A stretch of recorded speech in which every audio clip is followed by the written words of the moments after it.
O Pastor de Hermas, segundo livro, Mandamentos, 10º mandamento, da tristeza e do dever de não entristecer o Espírito de Deus que está em nós.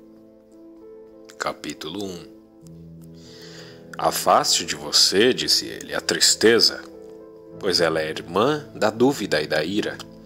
Como, meu senhor, disse eu, ela é irmã delas, se a ira, a dúvida e a tristeza parecem tão diferentes entre si? Ó homem, você é insensato. Não percebe que a tristeza é o mais perverso de todos os espíritos e o mais terrível para os servos de Deus, e mais que todos os outros ela destrói o homem e expulsa o Espírito Santo. E mesmo assim, de outro ponto de vista, ela o salva? Sou insensato, meu senhor, disse eu, e não entendo essas parábolas, pois eu não entendo como ela pode expulsar o Espírito Santo e ao mesmo tempo salvar o homem.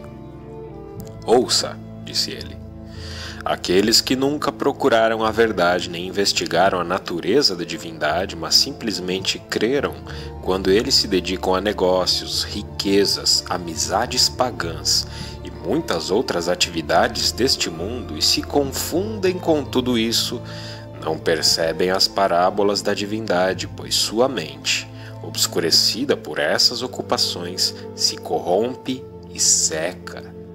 Exatamente como as belas videiras, quando são negligenciadas, acabam secando devido a espinheiros e outras plantas. Assim, os homens que creram e logo depois apostataram devido a muitas das atividades mencionadas acima, desgarraram-se mentalmente e perdem toda a noção de justiça, pois se eles ouvem falar de justiça, a mente deles está ocupada com problemas pessoais e não lhe dão atenção nenhuma.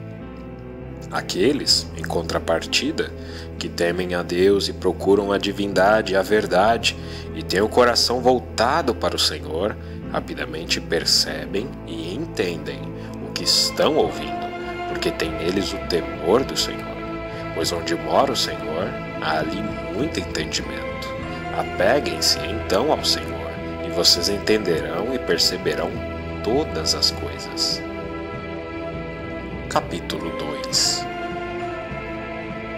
Ouça então, homem tolo, disse ele, como a tristeza expulsa o Espírito Santo e em contrapartida salva. Quando o homem que duvida tenta fazer alguma coisa e não consegue devido à sua dúvida, essa tristeza toma conta do homem e entristece o Espírito Santo e o expulsa. Então, em contrapartida, quando a ira se associa a um homem em relação a qualquer problema e ele se sente amargurado, a tristeza entra em seu coração, ele se irrita e se entristece diante de seu feito e se arrepende de ter praticado uma ação perversa. Essa tristeza, então, parece vir acompanhada da salvação, porque o homem, depois de ter praticado uma ação perversa, se arrependeu. As duas situações entristecem o espírito. A dúvida, por não ter realizado seu objetivo, e a ira, por ter feito o que é perverso. As duas são causas de tristeza para o Espírito Santo, a dúvida e a ira. Por isso afaste a tristeza e não expulse o Espírito Santo que mora em você, para que ele não apele a Deus contra você e vá embora. Pois o Espírito de Deus que nos foi dado para morar neste nosso corpo não suporta a tristeza nem a dificuldade. Por isso, revista-se de alegria, que é sempre agradável e aceitável a Deus, e rejubile-se nela.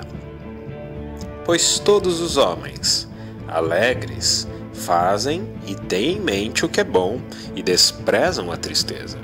Mas o homem triste sempre age perversamente. Primeiro, ele atua perversamente porque entristece o Espírito Santo, que o homem recebeu como um espírito alegre. Em segundo lugar, entristecendo o Espírito Santo, ele provoca uma iniquidade, sem apelar para o Senhor nem confessá-lo. Pois o apelo de um homem triste não tem poder para subir ao altar de Deus. Por quê? Perguntei. O apelo de um homem triste não sobe ao altar? Porque, disse ele, a tristeza se assenta em seu coração. A tristeza, então, misturada com seu apelo, não permite que o apelo suba puro ao altar de Deus. Pois como o vinagre e o vinho, quando misturados no mesmo recipiente, não provocam o mesmo prazer do vinho sem mistura, assim a tristeza misturada com o Espírito Santo não produz o mesmo apelo que seria produzido pelo Espírito Santo sozinho. Purifique-se de sua tristeza perversa e você viverá para Deus. E todos os que se livrarem da tristeza viverão para Deus e se revestirão de toda a glória.